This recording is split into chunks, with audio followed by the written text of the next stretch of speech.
We're Hassani and Danielle Pettiford, and we're a real couple with real problems who almost called it quits.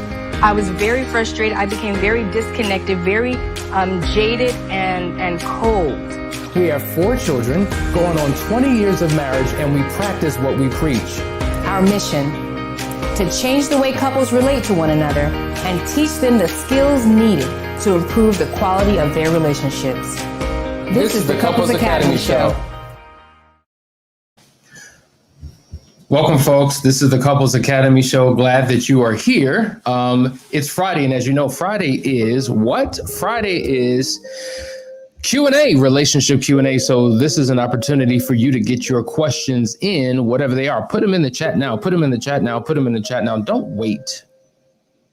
Like I'm waiting around 20 minutes, and then a question comes in, and then all of a sudden 30 questions come in.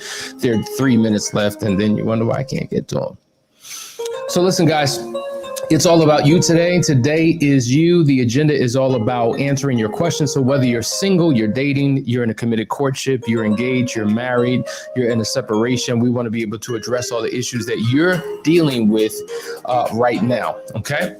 Now, we want to know where you're calling in from. So wherever you are from around the world, please let us know. And in the meantime, what we want you to do is as always, we want you to share, like, and subscribe. Let the people know that we are on, and we will begin to address you accordingly.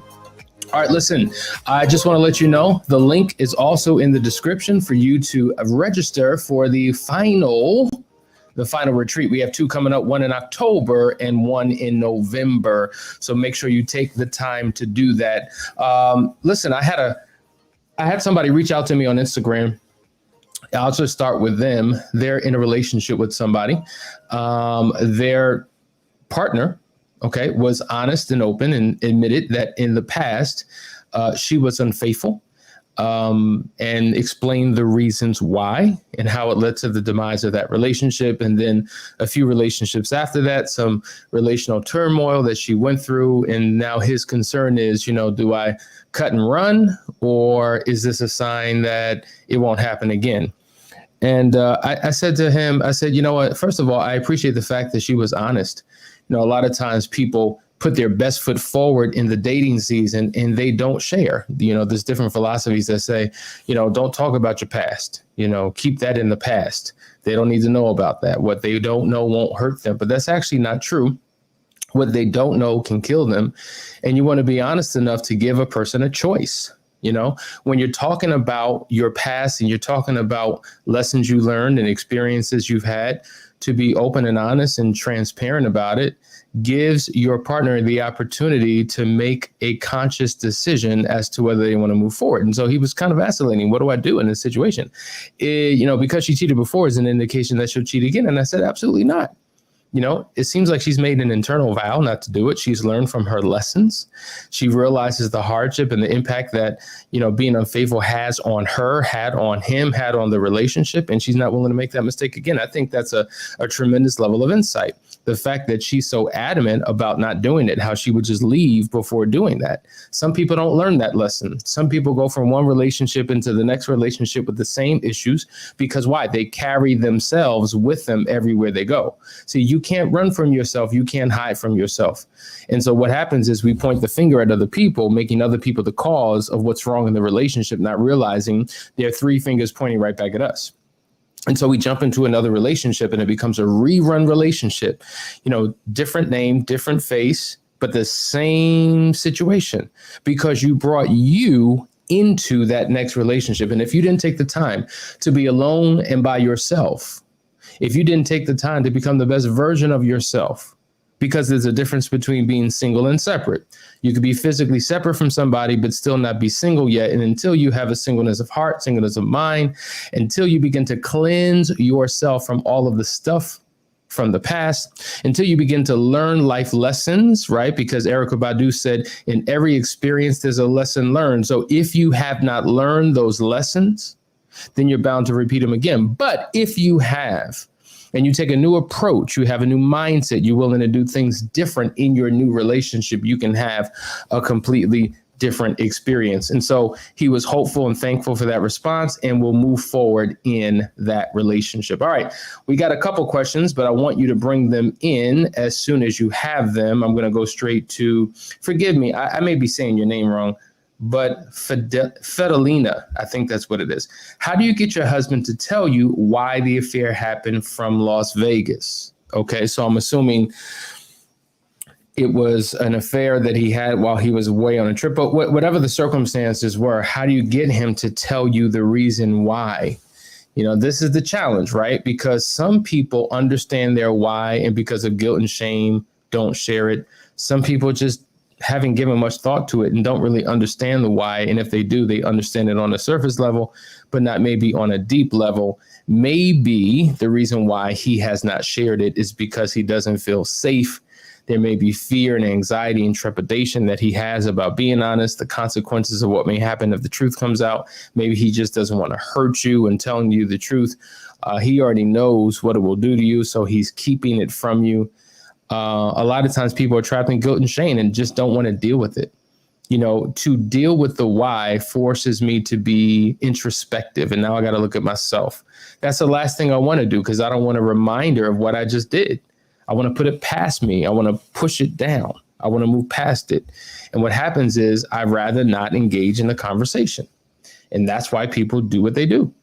And so this is why it's important to find someone who can help guide and navigate that conversation.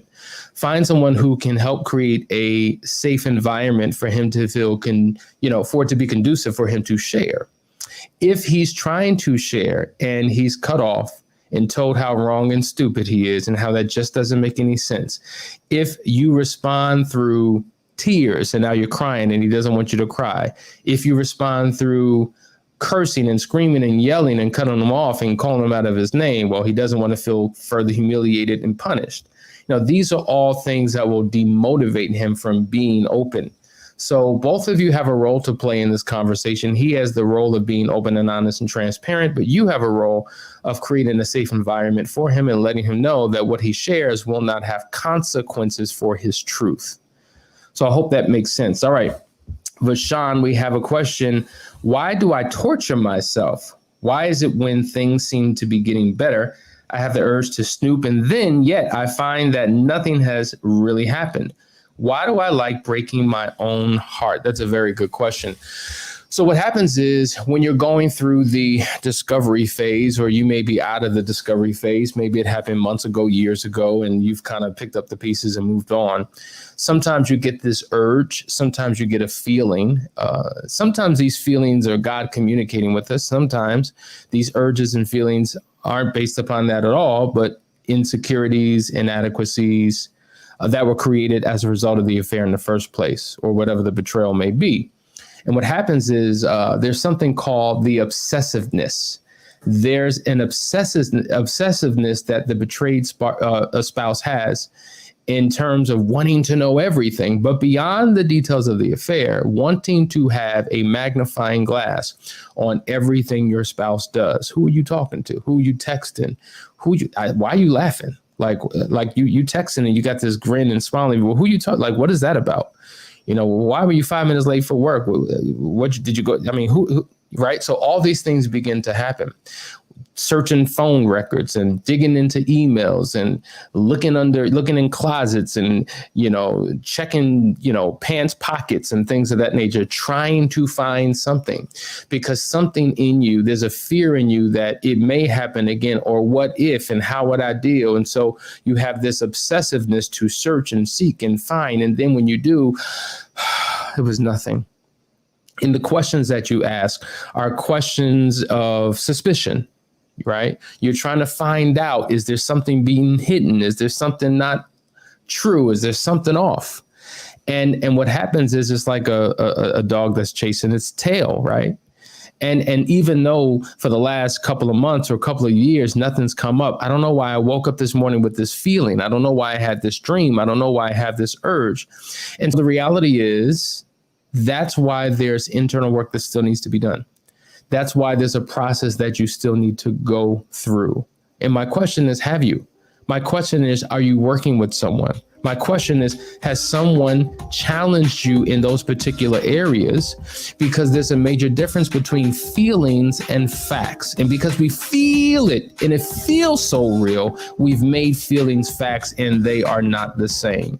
Listen, guys, I hope this is helping. You're watching the Couples Academy show. We'll be right back.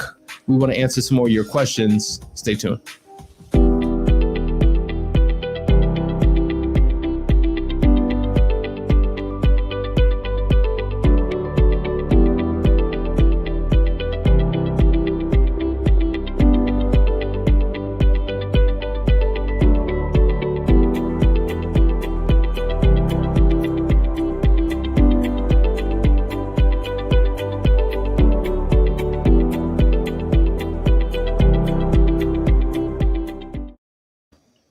Couples Academy is expanding its team to meet the growing demand of people in need of help around the world.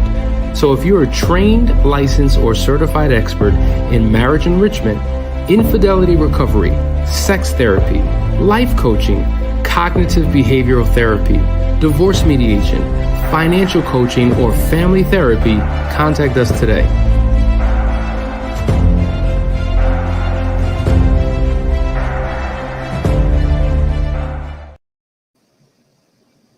Hey guys, just want to acknowledge those who have chimed in. Jody, good morning. She's on vacation in South Carolina. I'll be seeing you in just a minute. We have Ralph Welch. He's from Ohio, but vacationing in Tennessee. People on vacations. That's right, because school is about to start. So they're about to get it in. We're about to go on a vacation too. Can't wait for that. Kat, good morning from Michigan. Torrey Love, good morning, Couples Academy. Hey, then we have Duncan Falls, Ohio. Rick is there. And then we have Nevada. Kia Slater's in Nevada. And then Jackie is in Spartan, South Carolina. Gorgeous Wells, Cincinnati, Ohio. Good to see you guys. Appreciate you for tuning in. We're going to go straight to another question. All right. So Kat says, yet there are always consequences for and from truths and when hiding the affairs. This is true. This is true. You know, forgiveness and consequences are two separate things. You know, there can come forgiveness in your relationship, but there are always going to be consequences for your actions. Always, always, always, always. And they don't have to be severe, wicked, evil, punishing, diabolical consequences. But one of the consequences of revealing the truth or just experiencing an affair is that, you know what, we have to do things different now. As a consequence of what was done, we have to do things different. We have to have a different way of communicating. We have to have a different level of transparency. We have to rewind and reverse engineer what has happened in this relationship and create a brand new reality to prevent this thing from happening again. So your relationship should look different after the affair than it was prior to. If it's the same, then guess what? Doing more of the same will get you more of the same. And that's where you don't want to be. You don't want to sign up for the same. So yeah, consequences can be good. Consequences can be bad, but there's always, yes, a cause and then the effect that comes from that cause. All right. So do love me right. I like that. How do I help my husband understand that I need time, affection, and conversation? Money isn't the solution to everything. How do I help him make the connection that my needs are not monetary? Well, I'm assuming you've had the conversation with him, but it's just not clicking. What we're really talking about here are, you know, the 5 love languages, right? So you have words of affirmation, quality time, physical touch, acts of service, and the giving of gifts. So if he's providing for you monetarily, we can wrap that somewhat into gift giving because typically it costs money to give gifts. So that's how he demonstrates his love. And you know what? Great, that's fine. He's loving you genuinely, but he's loving you incorrectly. And so you have to let him know that, listen, though I appreciate what you do financially for me, there is also a deficit in another area of my life. And I don't want you thinking that taking a one-dimensional approach by being a provider and offering me financial reward should do it for me. I appreciate that. You should continue to do it, but I need you to add something else to it. I need you to come from a different approach because I need to receive, I need to feel love. Remember, we speak different languages and have different dialects, right? And the way we love someone is oftentimes the way we want to receive love. But if your partner wants to receive it differently, you have to understand that. And so this is why we say all the time that the golden rule, which is do unto others as you would have them do unto you, works in every area of life but relationships. It doesn't work in relationships because we're different. We have different needs. We have different desires. We have different love languages.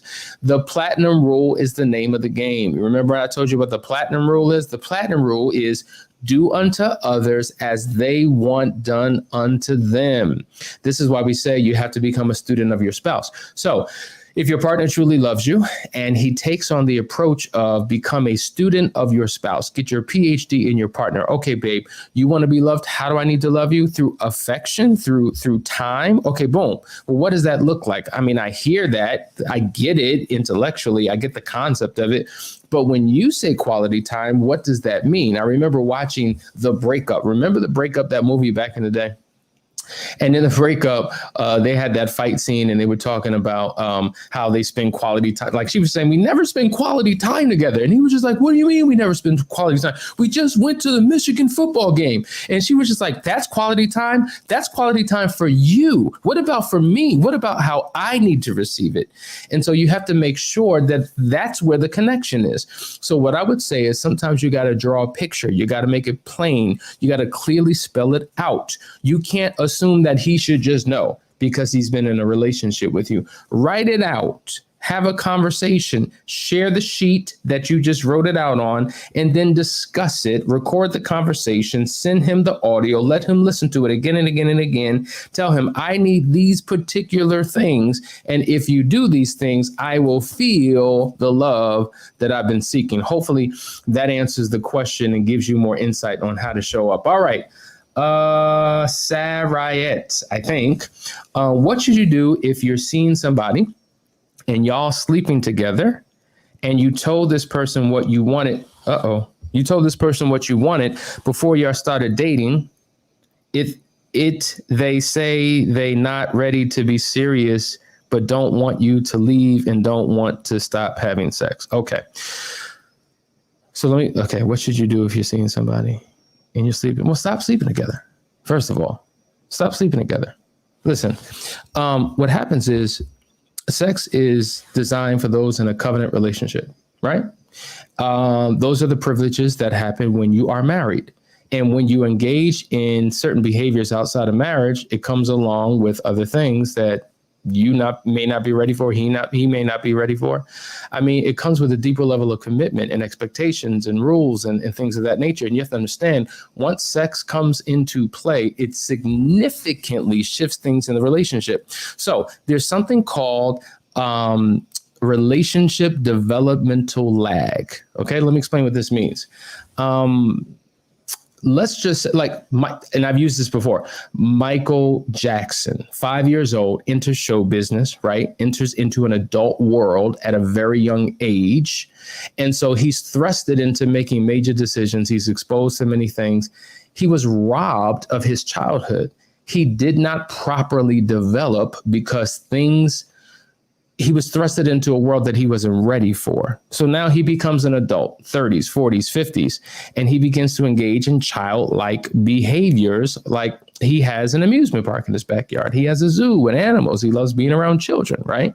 So even though his biological age was 40, 50, his internal age was like 12, 8, because that's when he stopped developing. Does that make sense?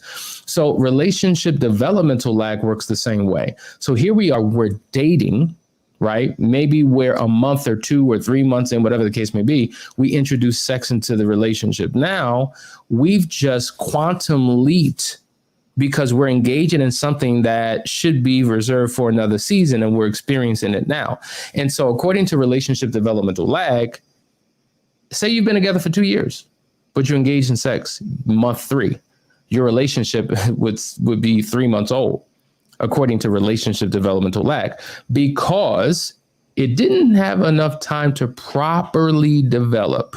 Now the main focus of your conversations and interactions are sexual. So you know more about each other's body parts, breast, penis, vagina, thighs, hips, than you do their interests, passions, goals, all those other things. And so sometimes you can short circuit the potential of a successful relationship by bringing sexual intimacy into it too early. The right thing in the wrong season can produce the wrong thing. And now feelings are attached and expectations come along with that, levels of commitment. He doesn't want this, you do. It's just a big old mess. So that's why when you remove it, you're able to see, is there really a connection? Is there really a relationship? Is there a future in this? Because sex can cloud, right, perspective and make things worse if not done in its proper season. All right, guys, hope that helped, but great question. And I hope that was a teachable moment for others. We got one more break coming up. See you in just a second, and we'll get to more of your questions.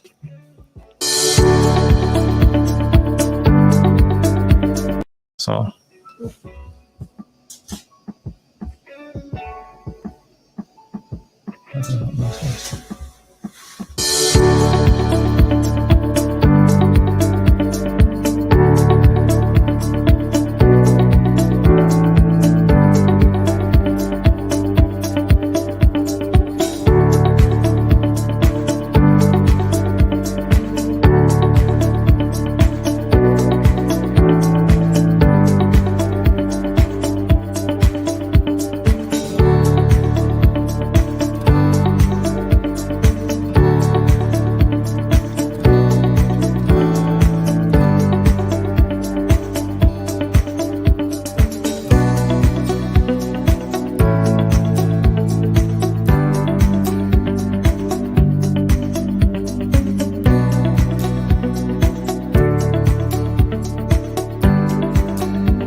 Sister Thomas, I can't pronounce your first name. Forgive me. Tiana, I guess Tiana. She says, wow, you explained this so well. I've tried to explain this to my children, but you knocked it out the park. Thanks. I appreciate that. Yeah, I mean, it's a serious situation.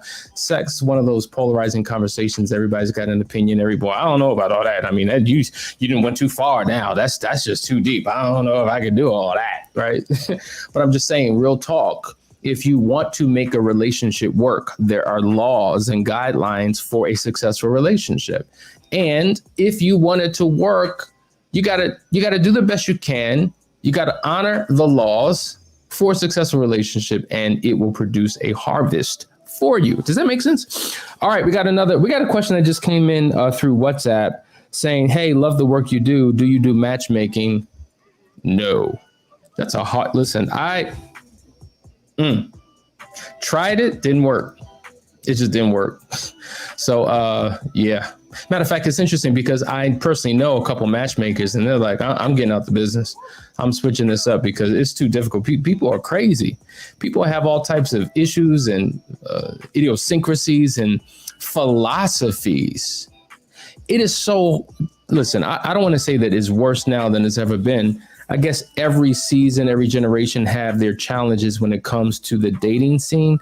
But I'm going to tell you folks, like I hear people say all the time, I will make a perfect husband. I'd make an amazing wife. Maybe true, but do you know how to date? I think the dating game is just, messing up the game and robbing people of hope. And I think there's so many whacked out, warped ideas about what manhood is and womanhood is and what nobody even knows the role of a husband, the role of a wife. Everybody's looking for this high value man and high value woman. And it's based upon just things that have nothing to do with the success of a relationship. If high value is simply based upon how much money you have in your pocket and what influence you have and businesses you have, does that qualify you to be a husband? Does that qualify you to be a wife? No. So maybe we need to start talking more about dating and what to look for and who you need to be in order for a relationship to ultimately work. All right, Rick, how do I get through these days when I feel like everything I'm doing just isn't enough for my wife? I know I'm working on me and my flaws, yet it seems to never be enough. Rick, I totally get it. I totally understand. My friend, it is a journey. Rick, bro, check this out. This is the book I want you to get, okay? It's called What Radical Husbands Do. By Reggie Campbell, 12 Steps to Win and Keep Your Wife's Heart. Now, I'm going to read one paragraph, the first paragraph in chapter 1. This is deep, man. This is deep. It says, no, that's not the chapter. Hold on one second. This chapter is so powerful. And what happens is people who come to me with that very question, I read this to them. And it gives them some type of perspective on what this journey is all about. It says, in choosing to stay married, you're choosing a path that's long and hard, longer and harder than anything that you've ever walked. You're going to be kicked in the groin, metaphorically, hopefully, ignored, screamed at, rejected, and stonewalled. You're going to feel disrespected and minimized as a man. Your needs are not only going to go unmet, they're going to go ignored at times. There will be more setbacks than advances, and it's going to feel good, and it's not going to feel good most of the time. And if your marriage is at the bottom, put your big boy britches on because it's not going to feel good for a long time. That's the opening paragraph to the actual book. You talk about like, well, my God, if it's starting out that way, is there any hope for me? But this book is about an individual who was unfaithful to his wife and how he actually won her heart back. And I think what that paragraph is really doing is it's telling you the type of mindset that you have to be able to get through what you're currently going through. And I would highly recommend, once again, What Radical Husbands Do. Every man watching should get it, whether you're married or not. Every woman who has a man, buy that book for your husband, because it is a transformational book that will really make a difference for you. All right, I think we have time for one more. I'm sorry, I already hit that. Here we go, Jessica. How do I encourage my husband to watch the videos with me? Well, what's your husband's motivation? What does your husband really want? Use this as an appetizer. You want this, babe? Boom, watch a video with me. Oh, that's what you want? What you want? That's what you want? Watch a video with me. Men are either motivated by the hope of a future gain, what you're promising to offer him, or what you take away from him. If you want this, you got to, so I'm just saying, you get the point. You get the point.